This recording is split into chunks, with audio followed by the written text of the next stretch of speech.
Almanac for February 23rd. This is Ash Wednesday, and yesterday, of course, was Shrove Tuesday, or Mardi Gras, sometimes called Pancake Tuesday or Fat Tuesday.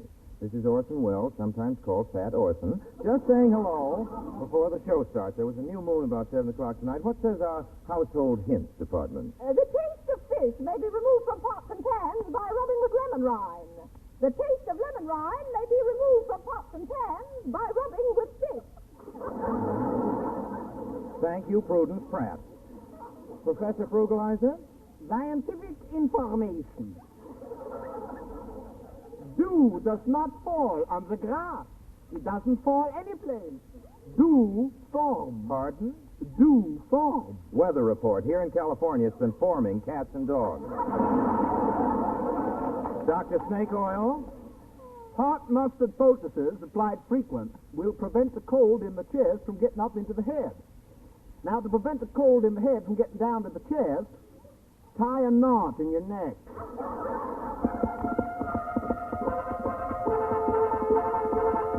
We bid you welcome, one and all, to the sign of the Flying Red Horse.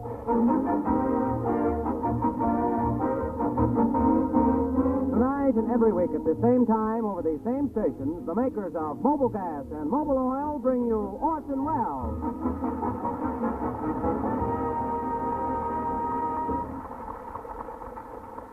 Ladies and gentlemen, we'd like to show you what took place a little earlier this evening at the stage door of the CBS Broadcasting Studio. A group of young ladies in bobby socks are gathered in the entranceway. All right, girls, break it up. Move along now. Please. We're allowed to stand here. Orson left us. Orson? Yeah, Orson. Orson Welles. We're his fans. This is the Orson Welles Phone Club. Okay, just make a little less noise. He's a meanie. When do you think Wellsy will be coming along? His program's on the air any minute. Aggie, what are you doing over there by Orson's car? I'm patting his fender. Gee, Orsy's got the most beautiful fenders in Beverly Hills. Here he comes now. It's Wellsy. Well, if it isn't the Orson Welles Spoon Club. Yahoo! My dear fans, I bid you welcome. Well, girls, what's the membership? What's the membership of the Orson Welles Spoon Club this week? We lost 2 members. What? You mean we're back to 3 again? Who'd we lose them to? Bella Lugosi. I see. Well, look here, I'll tell you what, as an added incentive, to the girl who brings in the most new members, I shall give a prize. Oh, a prize? Yeah. Goody. Oh, what kind of a prize? One of these. Well, I'll leave it to you girls. What do you think would make a nice prize? 2 tickets to the Sinatra program. Aggie, this is treason. I didn't mean it, Rosie. It just slipped out.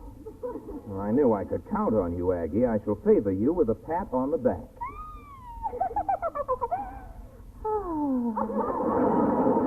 All the same, Aggie, you ought to be punished. On your way home, I'm going to ask you to write 5 times on every building you pass, Orson Welles, I love you. And don't sign my name to it. Well, girls, there's only a few of you, but I'm sure you're happier shrieking over me than you ever were shrieking for Sinatra, aren't you? Yeah, but Frankie, don't twist our arms. Aggie? Orson's cute, isn't he? Isn't he? Huh? Yeah. That's right, Aggie. I guess all of you girls have seen that wonderful picture, haven't you? That wonderful picture that's playing now, the one with Joan Fontaine in it? Oh, yes, well, dozens of times. Dozens? What picture is that? Come, Aggie. I just can't remember the name. Oh, try. Force yourself. Let's see. Oh, Joan Fontaine and, hey, was the fellow who played opposite her Solid Murder? He was terrific. You remember the name now, don't you? Why, sure. Charles Boyer and the Constant Nymph. Aggie. It just slipped out. Well, goodbye, Wilson. Hey, girls. My show goes on in a minute. Aren't you coming in to hear the program? We're going to the Palladium. Aggie. To watch the dancers, please. Yeah. You know, Wellesley, those red cutters and shaggers and Lindy Hopper. I get a big kick out of a hopper. I get a big kick out of a hopper. Hedda Hopper. Gee, I know. In her column, she said your program didn't get any laughs. Yeah, maybe I ought to wear one of her hats. Isn't he cute? Isn't he? Huh? Yeah. Thanks, Aggie. Thanks. Mr. Wells. I know, Sonny. I'm due on the air. Goodbye, girls. But this is important, Mr. Wells. Covered a mistake in the Einstein theory. Well, girls, I'd like you to meet a member of our research staff. He's just a kid. Well, Ed. he's only 9 years old, but he works on our program. This is little Noel Bufferman. How do you do, young ladies? Did you know that Einstein claims the proportion of variation in cosmic displacement can be ascertained by the formula n7 plus 2tn divided by infinity cubed times LS MST? Really? Did he get any on him, huh? Now, look, Noel, let's leave Einstein alone. What if he did make a little mistake? Who knows it but you and me? But this is not a little mistake. Oh, come on, Wellesley. Forget your old program. Mr. Wells, this is crucial. I've got something to ask you. So have I, Wellesley. What are you doing tonight, huh? Yeah, come on to the Palladium. Yeah. We're tossing a brawl after. I don't know about these other chicks, but with me there won't be any infinity cubes. There'll be hamburgers, root beer, and necking. Oh. Necking? Necking is a colloquialism. I know. A colloquialism employed to describe many of the cornier aspects of lovemaking. It covers such tendernesses as kissing, caressing, and other forms of endearment of mutual entertainment value to both participants. Isn't that so, young lady? Yeah. What are you doing tonight, huh?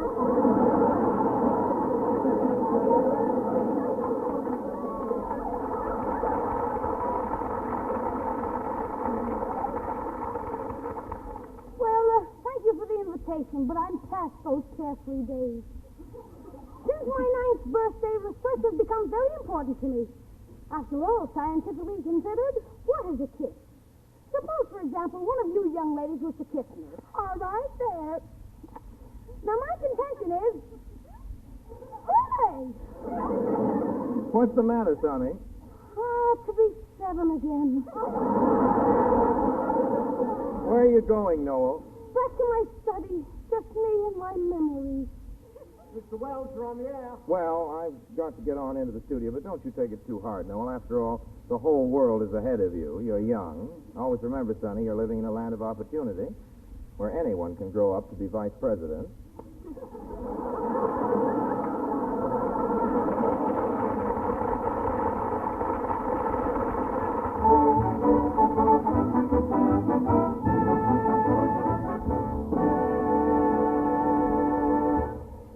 Ladies and gentlemen, one of the greatest musical combinations in America, the King Cole Trio, playing Hit That Jive Jack.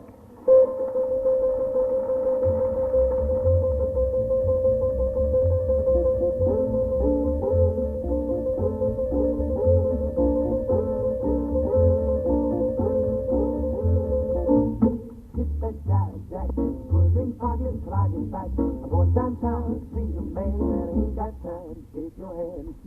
Hit that jive jack, put it in your pocket till I get back. Time and time, wait for a man that ain't got time to shake your hand. Standing on the corner, all full of jive. But you know that you're a boy, and I'll always give you 5. Hit that jive jack, put it in your pocket till I get back. I'm going downtown to see a man that ain't got time to shake your hand.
Standing on the corner, all full of jive. But you know that you're my boy, I'll always give you 5. Hit that jive jack, put it in your pocket till I get back. I'm going downtown, see a man, and I ain't got time. I ain't got time. I ain't got time. Take your hands, boy, put it in your pocket till I get back. Hit that jive jack.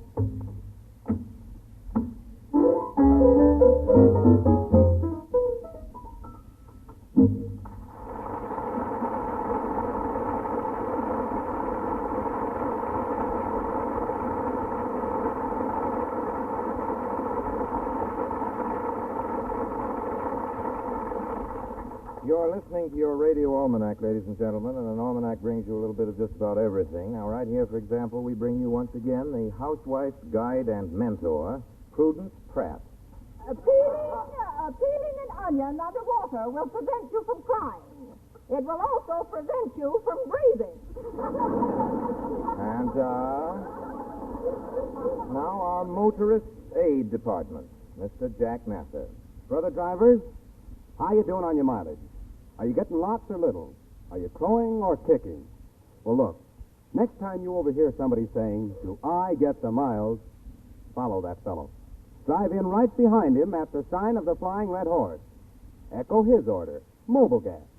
Drive out and learn what mileage means. You'll clock off mile after mile for every gallon. Your speedometer will show you mobile gas is packed with every wartime mile it's possible to give you. 1944 mobile gas delivers all the mileage that you got from peacetime mobile gas. No gasoline can give you greater distance for each coupon. Try it driving to the war plant. Try it going into town. Try it in your truck or on your sales route. And you'll say, "Do I get the miles?" Absolutely, folks. From the Redwood Highway to Times Square, mobile gas is America's favorite gasoline. Prove why. Drive into your mobile gas dealers. Honest, you'll come galloping back for more mobile gas. Thank you, Mr. Mather. And Miss Pratt, I see you have something more for the ladies. A new course dropped into scorched gravy improves the taste of the gravy. New gravy on scorched cork will not improve the taste of the cork. Uh-huh. Thank you, Prudence Pratt. Dr. Snake Oil? If you rub it with wet starch, there'll be no discoloration on a bump.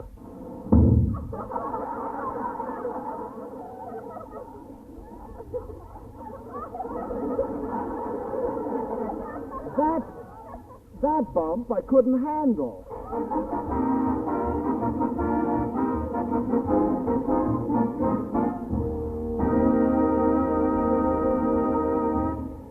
For the past few weeks, Miss Hedda Hopper, the noted Hollywood columnist, has been taking various assorted pot shots at your obedient service. Who has gallantly decided to extend the privileges of his program to Miss Hopper, aforesaid, to give her the chance to air her curious views before a larger audience. Ladies and gentlemen, you've heard Sinatra referred to as the voice. You've heard of Woolley the beard and Durante the nose. We bring you now Hedda Hopper the hat.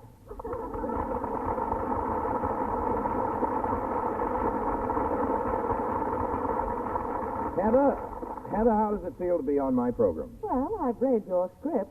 See how shaky I am? I've read your column. Look how shaky I am. Look, Hedda, I don't mind your knocking me, but I do object to your raving about that, a certain radio crooner. What certain radio crooner? Oh, I don't care to mention his name, but I'll give you his initials. Frank Sinatra. Oh, I'm sorry, dear. Everybody thinks he's terrific. You know, a sailor friend of mine took his girl to see a Sinatra picture last night, and she swooned 3 times. Once on account of the picture. Oh, really? Oh, darling, what they like about Sinatra is he's so effervescent and bubbly. So with 7-Up, you get 2 cents back on the bottle.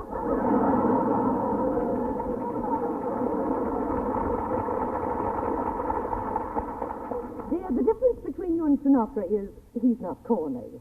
In his pictures, when he proposes to the girl, he doesn't get down on his knees. Of course not. He'd never be able to get up.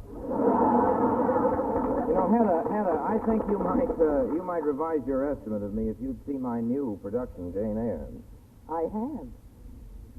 Well, Joan Fontaine plays the title role. Yes, and you play the part of Mr. Rochester. How do you like me?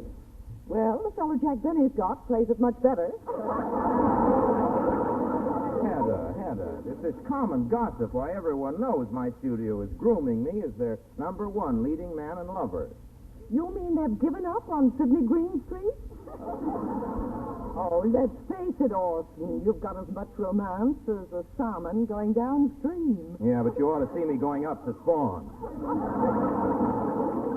Hedda, I just don't know how you can say I'm not romantic. Well, in that picture, Jane Eyre, when you kissed Joan Fontaine, I didn't feel anything. Maybe you were sitting too far back.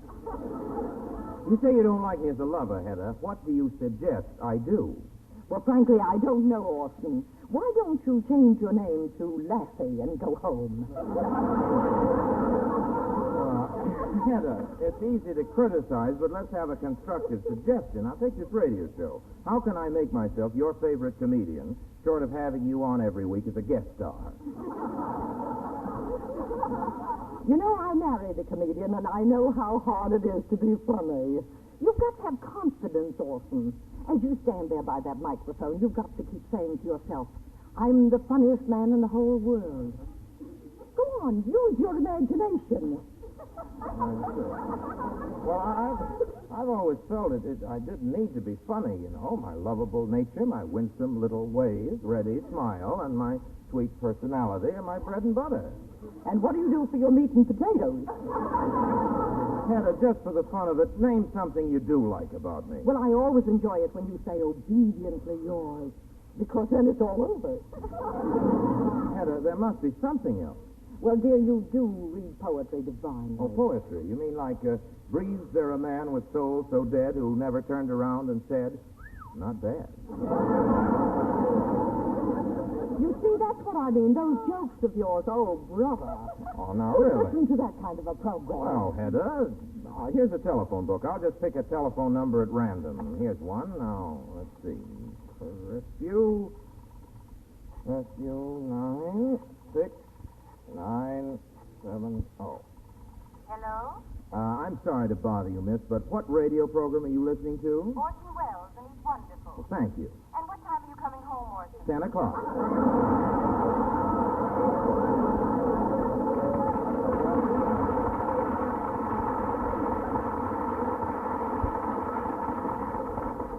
Look, Hedda, let's not go on with this bickering. There's no reason on earth why we can't be the best of friends. We have so much in common. You know, really, Hedda, I remember when you started out, you were just an unknown then. That's right.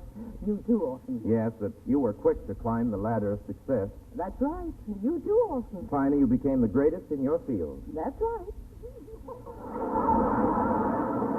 I said, Hedda, finally, you became the greatest in your field. That's right. Stop trying to think of a new line. Just read what I wrote on the paper. No kidding, Hedda. You remember those old days when we didn't have a nickel between us? We were almost starving, really, folks. One day in particular, a wintry afternoon it was, we met on a bench in Central Park. You were cold and hungry. I had a ham sandwich. Yes, Orson, when you gave me that ham sandwich, you showed me what you were made of. Hedda, before you go, you've really been so swell. It says here, I feel there's something I'd like to do for you.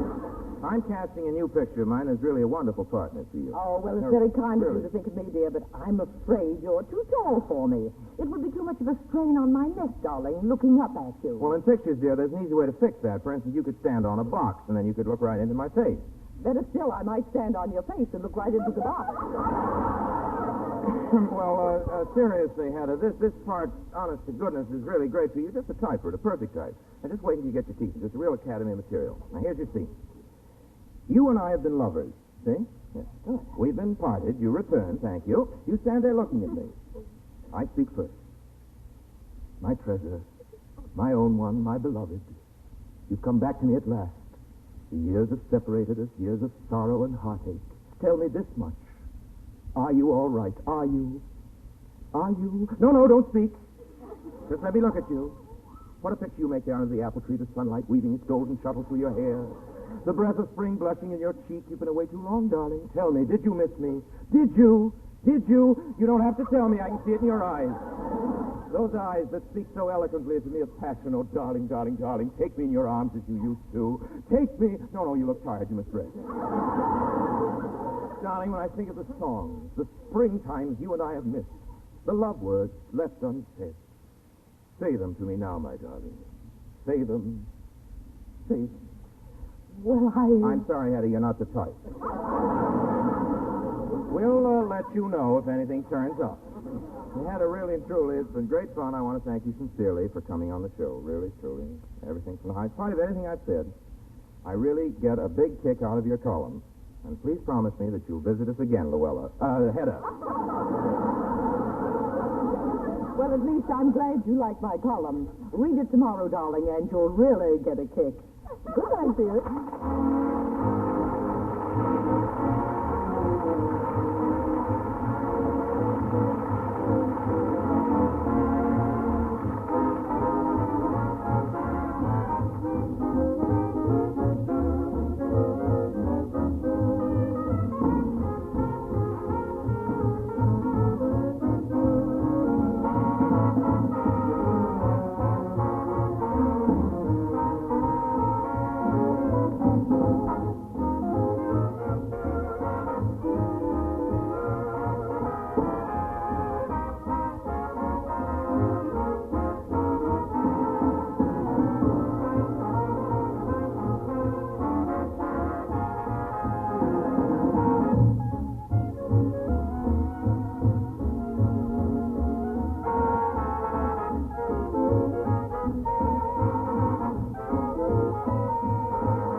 Today, the makers of Mobile Gas opened a brand new TCC refinery, the newest plant to share in their vast $90 million program, the greatest catalytic cracking program in the world. The home of this refinery is Torrance, California. Today, right this minute, flowing from this new plant is a super gasoline, an aviation gasoline. Indirectly, it will deal a death blow to the enemy. From this refinery is being produced a sensational new super fuel. It's called Flying Horsepower, and it gives new power ingredients to 100-octane aviation gasoline. Flying horsepower means our planes will take off faster, climb much higher, go lots farther, and can carry heavier bomb loads. Flying horsepower gives an Allied pilot that vital edge when life's at stake, when the issue is, will his plane or the enemy's come home? Friends, we're humbly grateful we can make this contribution. And after peace rings out, the power ingredients of Flying Horsepower are coming to your car in Mobile Gas at the sign of the Flying Red Horse. Your radio almanac brings you now a moral maxim. Few men have virtue to withstand the highest bidder. George Washington said that. Yesterday was his birthday. George Washington was the 8th President of the United States. A lot of you may not believe that, but he was. Look it up if you want it. George Washington was the 8th President of the United States. He was, however, the first president elected by popular vote. All the difference in the world is in those words. Popular vote. And just 12 years ago yesterday, Adolf Hitler became a German citizen. Just look what he's done for his country in 12 years. Now I'd like to read you a little story from a book called The Sword and the Stone by T.H. White, a fanciful account of the creation of the world. People often ask as an idle question whether the process of evolution began with a chicken or the egg. Was there an egg out of which the first chicken came, or did a chicken lay the first egg? Well, the first thing created was the egg. When God had manufactured all the eggs out of which the fishes and the serpents and the birds and the mammals and even the duck-billed platypus would eventually emerge, he called the embryos before him and saw that they were good. Perhaps I ought to explain that all embryos look very much the same. They're what you are before you were born. Whether you're going to be a tadpole or a peacock or a man, when you're an embryo, you just look like a peculiarly repulsive and helpless human being. Now, the embryos stood up in front of God with their feeble hands clasped politely over their stomachs and their heavy heads hanging down respectfully. And God addressed them. He said, "Now look, you embryos, here you are, all looking exactly the same. We're going to give you the choice of what you're going to be. When you grow up, you'll get bigger anyway, but we're pleased to grant you another gift as well. You may alter any parts of yourself into anything which you think would be useful to you in after life. For instance, at the moment you can't dig. Anybody who'd like to turn his hands into a pair of spades or garden forks is allowed to do so. Or to put it another way, at present you can only use your mouths for eating with. Anybody who'd like to use his mouth as an offensive weapon can change it by asking and be a cock and drill or a saber-toothed tiger. Now then, step up and choose your tools. But remember, what you choose you'll grow into and will have to stick to." All the embryos thought the matter over politely. Then, one by one, they stepped up before the eternal throne. They were allowed 2 or 3 specializations, so that some chose to use their arms as flying machines, and their mouths as weapons, or crackers, or drillers, or spoons, while others selected to use their bodies as boats, and their hands as oars. The asking and granting took up 2 long days. They were the 5th and 6th. At the very end of the 6th day, just before it was time to knock off the Sunday, they got through all the little embryos except one. This embryo was man. "Well, our little man," said God. "You've waited till the last, slept on your decision. We're sure you've been thinking hard all the time. What can we do for you?" "Please, God," said the embryo, "I think that you made me in the shape which I now have for reasons best known to yourselves, and that it might be rude to change. If I'm to have my choice, I'll stay just as I am. I won't alter any of the parts you gave me for other and doubtless inferior tools. I'll stay a defenseless embryo all my life, doing my best to make unto myself a few feeble implements out of wood, iron, and other materials which you've seen fit to put before me. If you want a boat, I'll endeavor to construct it out of trees, and if I should want to fly, I'll put together a chariot to do it for me. Probably I've been very silly in refusing to take advantage of your kind offer, but I've done my best to think it over carefully and now hope that the feeble decision of this small innocent will find favor with yourself." "Well done," exclaimed the Creator. "Here, all you embryos. Come here with your beaks and whatnots. Look upon our first man. He's the only one who's guessed our riddle. Out of all of you, we have great pleasure in conferring upon him the order of dominion over the fowls of the air and the beasts of the earth and the fishes of the sea. Now, the rest of you get along. Love and multiply. It's time to knock off for the weekend. As for you, man, you'll be a naked tool all your life, though a user of tools. You'll look like an embryo till they bury you, but all others will be embryos before your might, eternally undeveloped. You will always remain potential in our image, able to see some of our sorrows and to feel some of our joys. We're partly sorry for you, man, and partly happy, but always proud. Run along then, man. Do your best. And listen, man, before you go." "Well?" asked Adam, turning back from his dismissal. "We were only going to say," said God shyly. "Well, we were just going to say, God bless you."